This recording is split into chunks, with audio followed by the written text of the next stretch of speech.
Okay, we're at the Airbnb. We're at the pond, and I've been looking forward to this all year. What did we say? There's Nate, the man. We got 50 pounds of trout going in, right? Yes. Smallmouth and Walleyes. some walleye. Look how pretty it is out here today. All right, so these trout, they're big. So think about the best way. We're gonna put the lunkers in first. Yeah, we're gonna take this. I'm gonna actually take this whole net. You ready? Yep. And we're gonna go straight to the pond. Oh my gosh, fatties. See all that? Fatties. And with trout, you don't gently put them in like the rest of the fish. You toss them. You ready? Woo! Look at her. She's a beaut, Clark.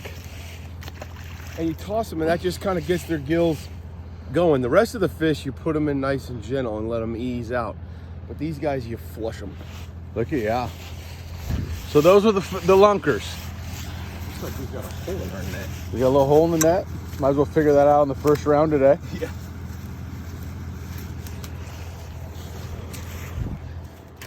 Yeah, buddy.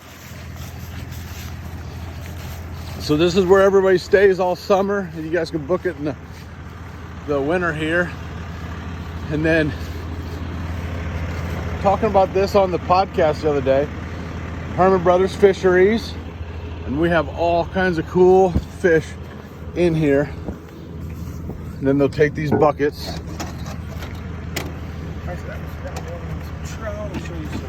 Here, you want to give them a look in there? Well, let me give you a look right here. Oh boy. So these right here are some walleyes and smallmouth bass. Wow. This is so cool.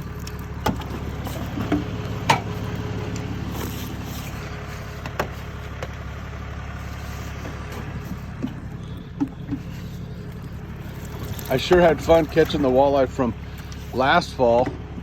Early spring, it was like every cast bouncing a little jig.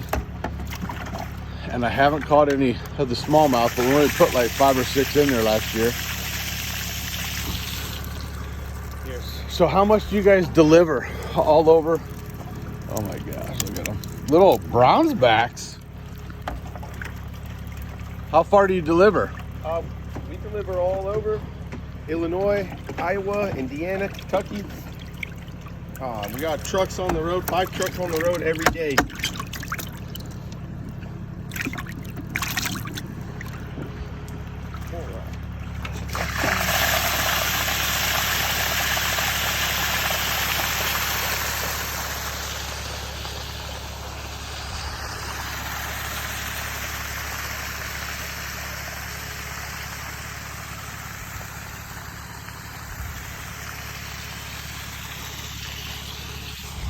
So this is a fall stocking, spring stocking, fall stocking, and then all summer you do catfish and stuff, right? Like all summer catfish and gills and stuff, but Catfish, bluegill, bass, hybrid striped bass all summer long. this is the only time that you got to be This time crucial of of year- like which fish, right? Right, this time of year, a lot of cold water species is perfect for. We do a lot of yellow perch, rainbow trout, tiger muskies, northern pike, the smallmouths, the walleyes. Just did a bunch of blue cats this morning, the first place we were at. Trout, we've done about, about 6,000 or 8,000 pounds of trout just in the last 2 weeks. Going into ponds like this, it's just a lot of fun for, like if you're out deer hunting and you're done midday, you can just go throw a little net spinner or rooster tail, catch some trout. It's great for ice fishing, and then they'll run in a pond like this. They'll be biting good all the way till Memorial Day or so. So the trout are a lot of fun. It's an instant fishery. They're my favorite part. So these fish, we're a lot more gentle. When we put these in, we're gonna just kind of get them out there and just kind of let them swim off on their own. The trout, throw them. These, nice and gentle. Because the trout are all wound up. They just need those gills to get flushed.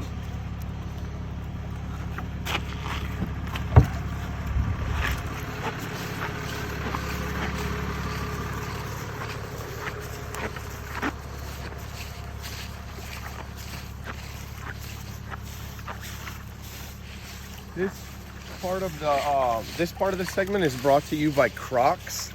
It's the number one. It's the number one shoe for when you're stocking fish because you're in and out all the time.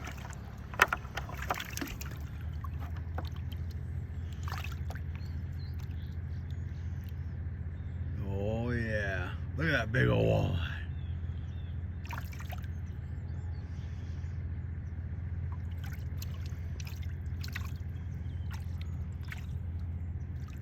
And they're off.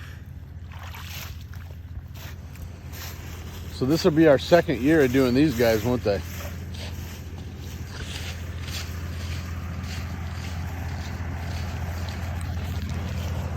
These fish are to catch and release at the Airbnb. We have here, Nate, I brought these back. We have all kinds of people that come all weekends, all year long, and we always have fish by Herman Brothers to catch while you're here staying at the Airbnb. Here's some more trout. And these are rainbow and palomino, huh? Yep. And the palominos are rainbow, but they're out of West Virginia. Is that where they were first done? These are actually made in Missouri, these particular ones, but they could originate from Missouri trout going in. These are bigger than last year even. These guys are healthy.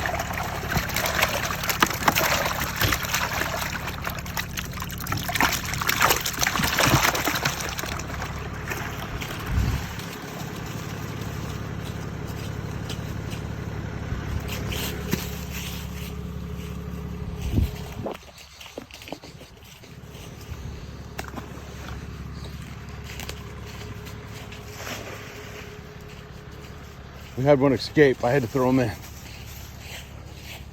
Yeah. So the trout are the most fun for me. I get to come out here, catch trout before I go deer hunting. And then I can just enjoy them a lot more than the summer when everybody's here all the time. And in the fall, they get the leaves changing colors and the miscanthus grass and the switchgrass.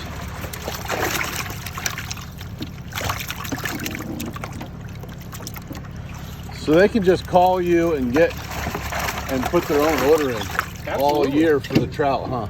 Yep. So it doesn't matter what they have in their pond right now. If it's a new pond or an old pond, the trout are a fall, winter, spring, and they will die off, right? Yeah, and one thing we've started doing now is stocking trout smaller than this to feed bass. So you grow the biggest bass on trout. So like we've been stocking like 6 to 8 inch trout this fall for quite a few guys just to feed largemouth bass. Because the guys are into really big bass. Yep. So it's like a big treat for them.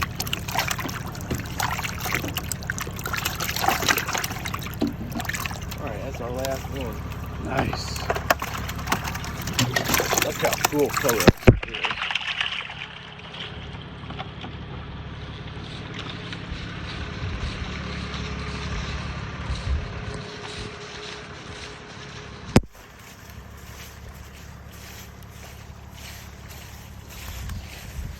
This fall we've stocked over 1,000 ponds already, and we've got probably 400 more to do left.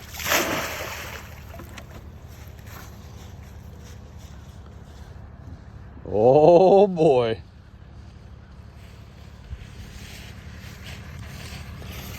Well, so we'll put a link right now to bracketshow.com, BRACKETT show.com, and we'll have a big link so you can go to the Herman Brothers Fishery website, or you can just look at them up direct. But here's the logo. You get a hold of Austin and the guys, and then Nate. You may get to deal with Nate. Nate is running most of the fish and letting the younger guys go out here and get nasty and watery and muddy and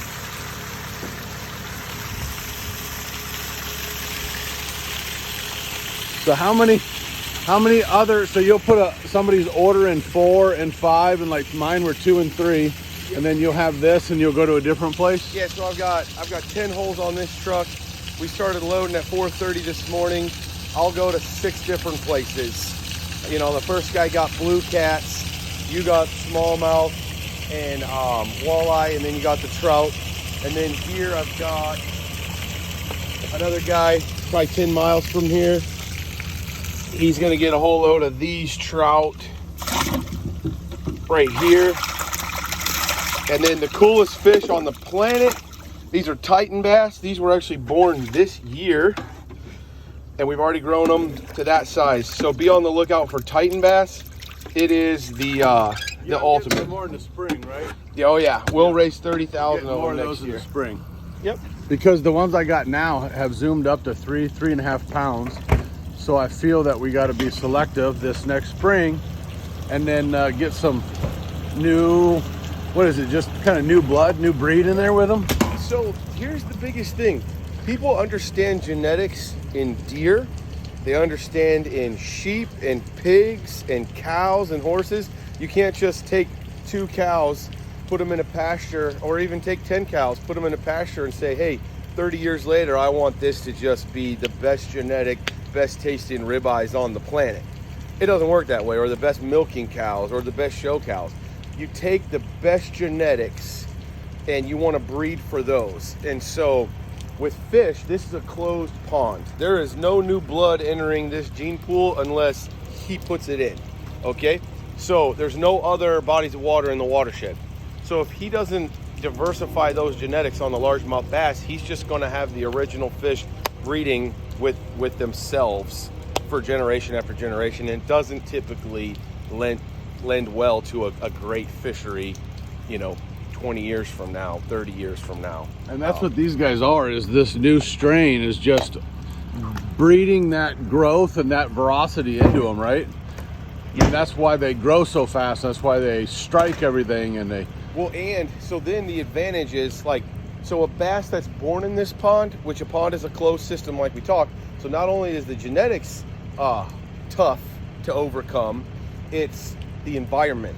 So we can grow these fish to 8 inches long in its first season, whereas if we went out and sampled the largemouth bass in this pond right now that were born this year, they're only going to be 2 to 4 inches long, so probably a 3-inch average. That's a tremendous head start in life.